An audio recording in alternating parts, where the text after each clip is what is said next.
Hi guys, welcome to my YouTube channel. I am Jyoti और आज हम करने वाले हैं क्लास 11th के इंट्रोडक्टरी माइक्रो इकोनॉमिक्स का chapter number 1, economics and economy. पहली हमारी टर्म आती है इकोनॉमिक्स।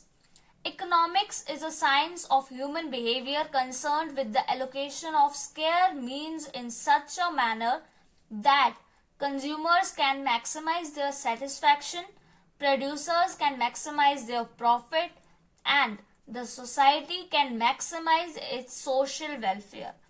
इकोनॉमिक्स जो है वो एक ह्यूमन बिहेवियर की साइंस है, is a science of human behaviour जो कि संबंधित है स्केयर मीन्स के जो रिसोर्सेज होते हैं, ठीक है, उनके एलोकेशन से।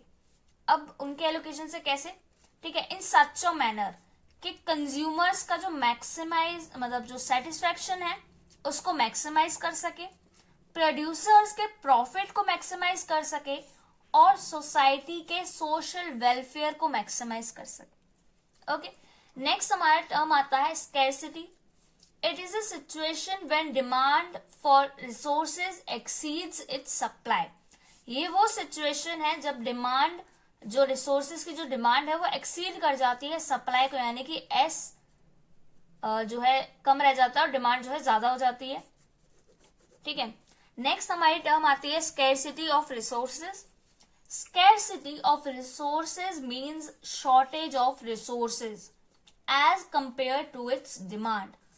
जो स्कैरसिटी ऑफ रिसोर्सेज उसका मतलब जो रिसोर्सेज है उनकी शॉर्टेज हो गई है, ठीक है, अगर उसे डिमांड से कंपेयर किया जाए तो सेम सिचुएशन यहाँ पे भी आ रही है। ठीक है, सप्लाई कम हो गई डिमांड के कंपैरिजन में। ठीक है, नेक्स्ट हमारे टर्म आती है कैरेक्टरिस्टिक्स ऑफ रिसोर्सेज। दो कैरेक्टरिस्टिक्स होते हैं। पहला, रिसोर्सेज आर स्केयर।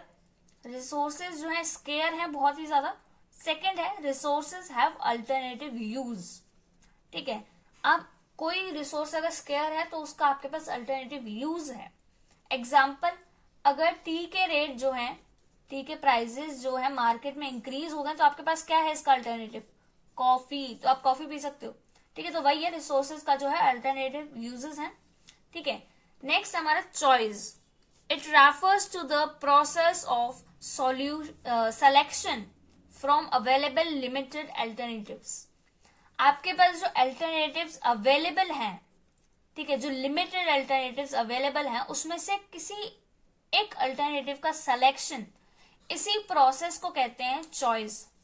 ठीक है, अब जैसे मान लो आपको घर से 5,000 रुपए मिले, आपकी जो है प्रायोरिटी क्या होगी कि आपके पास कपड़े नहीं है तो आप कपड़े खरीदोगे ना, तो आपने रिसोर्सेस में से चॉइस किया है, सेलेक्ट किया है, अपनी कुछ जो आपके फरमाइशें थी उनमें से कुछ सिलेक्शन किया है, तो इसी प्रोसेस को चॉइस कहते हैं। इकोनॉमिक्स हमारी दो जो है पार्ट्स में डिवाइडेड है। माइक्रो इकोनॉमिक्स जो हम क्लास 11th में पढ़ रहे हैं और मैक्रो इकोनॉमिक्स जो हम क्लास 12th में पढ़ेंगे। ठीक है, नेक्स्ट हमारा है माइक्रो इकोनॉमिक्स। अब पीछे हमने देखा कि इकोनॉमिक्स को दो पार्ट्स में डिवाइड किया गया था, माइक्रो इकोनॉमिक्स और मैक्रो इकोनॉमिक्स। माइक्रो इकोनॉमिक्स क्या होती है, ये वो ब्रांच है इकोनॉमिक्स की जहां पे हम इकोनॉमिक एक्टिविटीज को पढ़ते हैं जो कि इंडिविजुअल इकोनॉमिक यूनिट से रिलेटेड होती हैं, या फिर मतलब मैं सीधे सीधे बोलूं तो यहाँ पे हम सिर्फ एक इंडिविजुअल के बेसिस पे पढ़ते हैं। जैसे कि कंज्यूमर हो गया, प्रोड्यूसर हो गया। ठीक है, एग्जांपल आ जाएगा हमारा प्रॉब्लम ऑफ प्रोडक्ट प्राइसिंग और फैक्टर प्राइसिंग। ठीक है, अब आता है हमारा मैक्रो इकोनॉमिक्स। ये वो ब्रांच है इकोनॉमिक्स की जहां पे हम इकोनॉमिक एक्टिविटीज को एज अ होल पढ़ते हैं। ठीक है, यहाँ पे हमने मतलब किसी एक कंज्यूमर के बारे में पढ़ लिया कि रमेश जी हैं, ठीक है, और प्रोड्यूसर के बारे में पढ़ लिया कि रमन लाल। ठीक है, अब वहीं पे मैक्रो इकोनॉमिक्स की बात करें तो पूरे इंडिया की बात करता है, यानी कि एग्रीगेट डिमांड, एग्रीगेट, यहाँ पे हमारा सिर्फ सप्लाई आ रहा था और डिमांड आ रहा था। ठीक है, बल्कि यहाँ पर हमारा एग्रीगेट सप्लाई और एग्रीगेट डिमांड आता है। ठीक है, इसका एग्जाम्पल हो जाएगा problem related to unemployment in the economy. Unemployment की प्रॉब्लम जो है इकोनॉमी में, ठीक है, वो एज अ होल है। हम किसी एक पर्सन से पूछने नहीं जा रहे हैं कि तुम रोजगार हो, मतलब तुम एम्प्लॉयड हो या अनएम्प्लॉयड हो। ठीक है, एज अ होल हम इसको बोलते हैं। ठीक है, तो अब हमारे यहाँ पे डिफरेंसेस आ जाते हैं माइक्रो इकोनॉमिक्स और मैक्रो इकोनॉमिक्स के बीच में। 5 पॉइंट्स के ऊपर यहाँ पे डिफरेंस दिया हुआ है। पहला, ओरिजिन, दूसरा मीनिंग, थर्ड बेसिक एजम्पशंस क्या क्या होती हैं इन दोनों की, फोर्थ टूल्स क्या क्या होते हैं इनके एनालिसिस के, एंड फिफ्थ इनका दूसरा नाम क्या होता है, अदर नेम। ठीक है, तो पहला है हमारा ओरिजिन, उसके बेसिस पे बात करते हैं। माइक्रो इकोनॉमिक्स, ठीक है, ये ग्रीक वर्ड से डिराइव्ड हुआ था जिसको बोलते हैं हम मिक्रोस। ठीक है, MIKROS, ठीक है, जिसका मतलब होता है स्मॉल। वहीं पे हमारा जो मैक्रो इकोनॉमिक्स है वो भी ग्रीक वर्ड से ही डिराइव्ड हुआ था जिसको मैक्रोस बोलते हैं, MAKROS। आई और आर ए का डिफरेंस है बस। ठीक है, आई और ए का, यहाँ पे भी आई और ए का ही डिफरेंस है स्पेलिंग में भी। मैक्रोस का मतलब होता है लार्ज। ओके, अब दूसरा जो हमारा डिफरेंस आता है वो है मीनिंग के बेसिस पे। हमने पहले भी पढ़ लिया, दोबारा बता देती हूँ। माइक्रो इकोनॉमिक्स को इंडिविजुअल के बेसिस पे पढ़ा जाता है, इंडिविजुअल के लेवल पे पढ़ा जाता है, उसकी प्रॉब्लम्स को देखा जाता है। ठीक है, वहीं पर मैक्रो इकोनॉमिक्स को इकोनॉमी एज अ होल के लेवल पे पढ़ा जाता है। ठीक है, थर्ड हमारा आ जाता है बेसिक एजम्पशंस। ठीक है, बेसिक एजम्पशंस में पहला है हमारा माइक्रो इकोनॉमिक्स, जिसमें जो हमारी माइक्रो इकोनॉमिक्स है उसको एज्यूम किया जाता है जब हम माइक्रो इकोनॉमिक्स को पढ़ते हैं तो उसमें मैक्रो इकोनॉमिक्स के वेरिएबल्स को कांस्टेंट बोला जाता है। ठीक है, अब किसी एक इंडिविजुअल के बेसिस पे पढ़ेंगे तो हमारा जो पूरा इंडिया का उसको हम कांस्टेंट मानेंगे, हाँ वो कांस्टेंट है, बस एक इंडिविजुअल के बेसिस पे पढ़ेंगे। वहीं पर जब हम मैक्रो इकोनॉमिक्स में पढ़ते हैं तो हम माइक्रो के वेरिएबल्स को कांस्टेंट मानते हैं। ठीक है, इंडिविजुअल को हम कांस्टेंट मानेंगे, हाँ ठीक है, सबके एक एवरेज इनकम आ रही है 50,000। ठीक है, पर हम क्या कर रहे हैं, इंडिया के बेसिस पे पढ़ रहे हैं, टोटल जीडीपी। अब टोटल जीडीपी निकालते हैं तो उसका एक एवरेज होता है कि हाँ इतना एक पर पर्सन कमा रहा होगा, पर वैसा नहीं होता क्योंकि वो हमने एज्यूम किया है। ठीक है, फोर्थ आता है टूल्स ऑफ एनालिसिस। ठीक है, इसमें है हमारा डिमांड एंड सप्लाई। हमारा जो माइक्रो इकोनॉमिक्स है उसमें डिमांड एंड सप्लाई आता है, पहले भी बताया था मैंने माइक्रो इकोनॉमिक्स के डेफिनेशन में, ये रहा, सप्लाई और डिमांड आता है। इसमें आता है aggregate demand and aggregate supply, और हमारा aggregate supply and aggregate demand. Other name briefly referred as theory of price. ठीक है, इसको ब्रीफली रेफर किया जाता है थ्योरी ऑफ प्राइस। अब थ्योरी ऑफ प्राइस कैसे, मान लो किसी चीज का प्राइस इंक्रीज हो गया तो आप क्या करोगे, इसकी डिमांड कम कर दोगे। ठीक है, और जब प्राइस कम हो गया तो लोग क्या करेंगे, डिमांड इंक्रीज कर देंगे। ठीक है, और यहां पर क्या होता है, इनकम और एम्प्लॉयमेंट। एम्प्लॉयमेंट है तभी इनकम है, और इनकम हो रही है क्योंकि आप एम्प्लॉयड हो। ठीक है, इनकम के बेसिस पे ही आप जो है खर्चा करते हो अपना। ठीक है, तो इसको कहते हैं हम referred as the theory of income and employment. Next हमारा टॉपिक है positive economics and normative economics. ठीक है, इनका डिफरेंस दिया हुआ है। तो पॉजिटिव इकोनॉमिक्स क्या है, ये डील करती है पास्ट प्रेजेंट और फ्यूचर के इश्यूज से।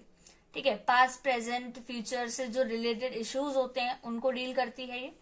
ठीक है, नॉर्मेटिव इकोनॉमिक्स डील करती है हमारे जो इश्यूज, इकोनॉमिक इश्यूज और इकोनॉमिक प्रॉब्लम से, economists of, it deals with opinions of the economists. ठीक है, इकोनॉमिस्ट जो होते हैं हमारे, जिन उनके जो ओपिनियंस होते हैं इकोनॉमिक इश्यूज को लेकर, इकोनॉमिक प्रॉब्लम्स को लेकर, उनसे रिलेटेड होती है। ओके, नेक्स्ट पॉइंट आता है पॉजिटिव में, it related to what was, what is and what would be. ये रिलेट करती है क्या था, क्या है और क्या होगा। ओके, वहीं पे normative what ought to be, क्या होना चाहिए। ठीक है, इकोनॉमिक्स सजेस्ट करते हैं ना कि जो इकोनॉमिक प्रॉब्लम चल रही होती है तो इकोनॉमिस्ट क्या सजेस्ट करते हैं कि ये होना चाहिए। ठीक है, वहीं पे ये चीज क्या होता है, क्या था, क्या चल रहा है और क्या होगा। ठीक है, फ्यूचर वगैरह का अभी हमने पहले भी यही सेम चीज पढ़ी थी, पास्ट प्रेजेंट एंड फ्यूचर। ठीक है, पॉजिटिव में नेक्स्ट पॉइंट आता है it is based on cause and effect of facts. जो फैक्ट्स हैं, जो रियलिटी है, ठीक है, ये है ही है। मान लो मैं एग्जांपल देती हूँ, पेट्रोल के दाम बढ़ गए तो आप क्या करोगे, अपना पर्सनल जो आपका प्राइवेट व्हीकल आप उसको ना ले जाकर पब्लिक व्हीकल यूज करोगे। ठीक है, ये फैक्ट है। ठीक है, तो ये क्या है, कॉजेज और इफेक्ट्स जो होते हैं फैक्ट्स के, उसके ऊपर बेस्ड करता है। ठीक है, वहीं पे ये बेस्ड करता है एथिक्स पे, यानी कि प्रिंसिपल मोरल्स पर। ओके, नेक्स्ट पॉइंट आता है it can be verified with actual data. इसको एक्चुअल डाटा से जो है वेरीफाई किया जा सकता है, वहीं पर नॉर्मेटिव को एक्चुअल डाटा से वेरीफाई नहीं किया जा सकता। ओके, यहाँ पर it does not evolve value judgement, यानी इन्वॉल्व होगा। ठीक है, इसमें वैल्यू जजमेंट जो है इन्वॉल्व नहीं होती है, वहीं पर यहाँ पे हमारी जो है इन्वॉल्व होती है, ठीक है, वैल्यू जजमेंट इन्वॉल्व होती है। ओके, हमारा आता है नेक्स्ट इकोनॉमी। अब इकोनॉमी क्या होता है, हमने इकोनॉमिक्स पढ़ लिया, अब इकोनॉमी क्या होता है। इकोनॉमी एक वो सिस्टम है जो हेल्प करता है गुड्स एंड सर्विसेज को प्रोड्यूस करने में, ताकि जो पीपल्स हैं वो अपनी लाइवलीहुड को, अपनी लिविंग को अर्न कर सकें। ओके, अब आता है यहाँ पे हमारा next simple economy. A simple economy is the one in which the degree of interdependence and exchange is of a moderate degree. जो हमारी सिंपल इकोनॉमी होती है, तो सिंपल इकोनॉमी वो है जहां पे जो डिग्री होती है इंटरडिपेंडेंस की, हम एक्सचेंज वगैरह की, ठीक है, वो मॉडरेट होती है, बीच की, ज्यादा भी नहीं है कम भी नहीं है, ठीक है। अब आता है यहाँ पे टाइप्स ऑफ इकोनॉमी। ये हमारा लास्ट टॉपिक है इस चैप्टर का, बहुत छोटा सा चैप्टर है, ज्यादा बड़ा नहीं है। टाइप्स ऑफ इकोनॉमी, 3 टाइप्स की इकोनॉमी होती है। पहला है मार्केट इकोनॉमी या फिर मैं बोलूं कैपिटलिस्ट इकोनॉमी। दूसरा है प्लान्ड इकोनॉमी, सेंट्रल इकोनॉमी और socialist economy. I am sorry, planned economy, centrally planned economy और सोशलिस्ट इकोनॉमी, से 3 नाम से जाना जाता है, ठीक है, सेकंड वाली को। थर्ड आता है मिक्स्ड इकोनॉमी, ठीक है। अब पढ़ लेते हैं इनकी डेफिनेशंस। तो पहली है हमारी मार्केट और कैपिटलिस्ट इकोनॉमी। ये वैसे ये उस टाइप ये मतलब इस इकोनॉमी में, सीधा सीधा बोलो, इस इकोनॉमी में जो हमारी गवर्नमेंट है उसका कोई भी रोल नहीं होता है, लाइक यूएसए। वहां पे हर चीज प्राइवेट इंडिविजुअल्स ही संभालते हैं या फिर group of individuals. Okay, in this type of economy, the factors of production are owned and operated by individuals or group of individuals. No role of government. Okay, याद रखना, यहाँ पे गवर्नमेंट का कोई भी रोल नहीं होता है। सेकंड आती है हमारी वही सोशलिस्ट इकोनॉमी। इसमें गवर्नमेंट का ही रोल होता है, कोई भी प्राइवेट इंडिविजुअल का रोल नहीं होता, नो प्राइवेट इंडिविजुअल। ओके, इसमें जैसे हमारा चाइना है, वहां पे जो है घर भी जो है गवर्नमेंट के अंडर आते हैं, ठीक है। तो हर चीज पर गवर्नमेंट का अधिकार होगा, गवर्नमेंट ही डिसाइड करेगी क्या प्रोड्यूस होगा, ठीक है। अब नेक्स्ट हमारा आता है मिक्स्ड इकोनॉमी। इसका सबसे बड़ा एग्जांपल हमारा इंडिया ही है, ठीक है। इसमें गवर्नमेंट का भी रोल है और प्राइवेट इंडिविजुअल्स का भी रोल है, ठीक है। गवर्नमेंट का कैसे, रेलवेज गवर्नमेंट चला रही है, बात करें मेट्रो की, वो प्राइवेट है, ठीक है। बट रेलवेज, जो इंडियन रेलवेज है, वो कौन चला रही है, गवर्नमेंट, ठीक है। पहले इसकी डेफिनेशन देख लेते हैं। In this type of economy the factor of production are owned and operated by government. सिर्फ गवर्नमेंट ही ऑपरेट करेगी, गवर्नमेंट ही ओन्ड करेगी। थर्ड आता है मिक्स्ड इकोनॉमी। इसके है the economy in which factors of production are owned and operated by both government and private sector. Okay, mixed economy important है, दोनों का मिक्सचर है, ठीक है। यहीं पे डिफरेंस आ जाता है हमारा तीनों के बीच में, मार्केट इकोनॉमी, सोशलिस्ट इकोनॉमी और मिक्स्ड इकोनॉमी, ठीक है। पहला इनकी डेफिनेशंस है, इसे मार्केट फोर्स कंट्रोल करेंगी, इसे गवर्नमेंट कंट्रोल करेगी, और इसमें दोनों ही जो है मिलकर काम करते हैं, ठीक है।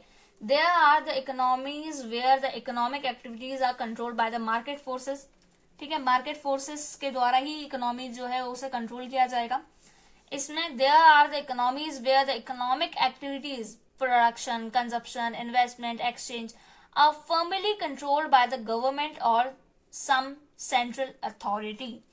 इसमें जो हमारी इकोनॉमिक एक्टिविटीज हैं, जैसे कि हमारा प्रोडक्शन हो गया, हमारा कंजप्शन, इन्वेस्टमेंट, एक्सचेंज, हर चीज जो है गवर्नमेंट के द्वारा कंट्रोल की जाएगी या फिर किसी सेंट्रल अथॉरिटी के थ्रू, ठीक है। Mixed economy, there are the economies where the economic activities are governed by the free play of market forces but are regulated by the government.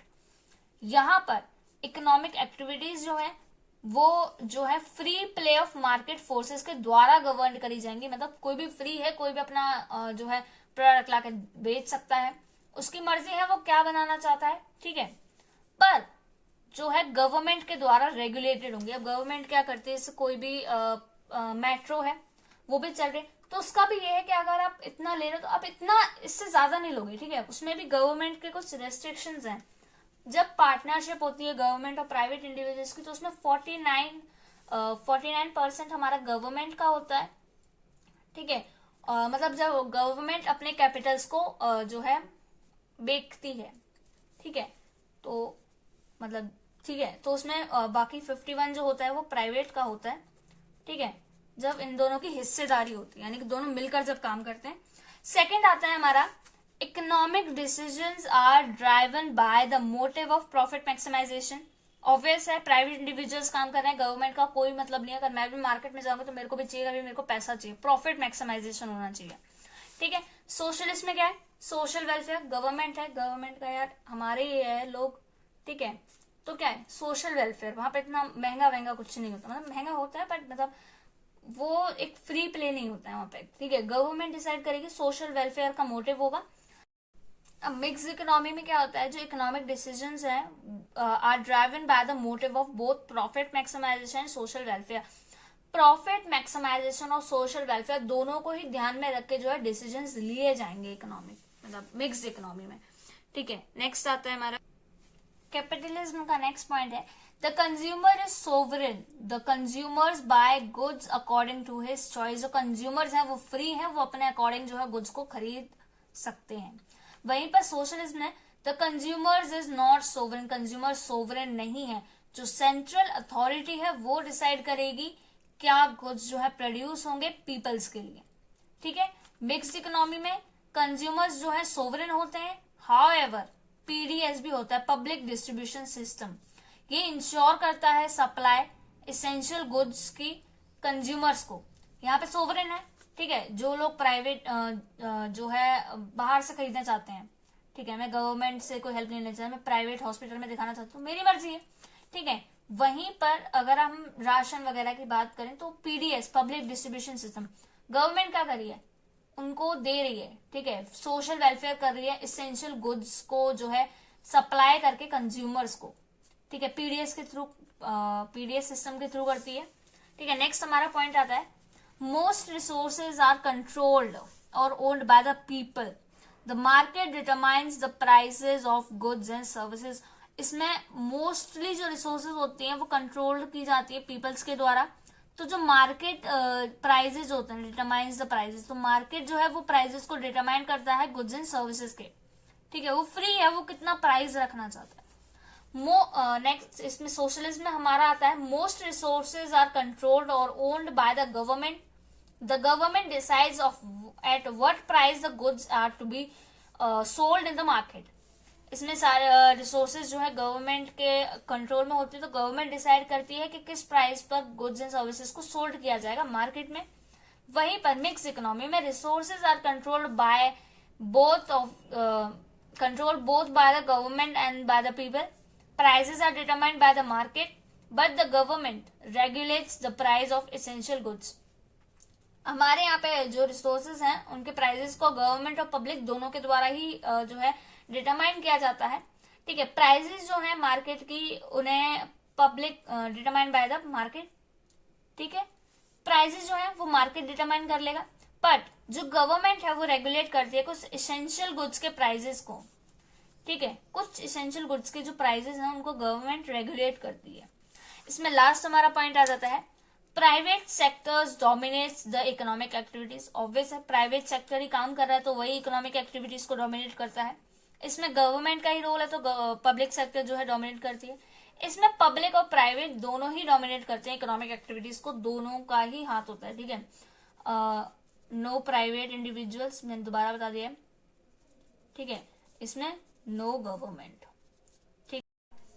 So if you find this video helpful please share it with your friends and subscribe to my channel. यह बहुत motivation मिलता है जब तुम subscribe करते हो तो, ठीक है, और प्लीज मुझे मोटिवेशन देते रहिए ताकि मैं आपके लिए ऐसे वीडियोस जो है आगे लेके आऊं। So till then bye bye, happy learning.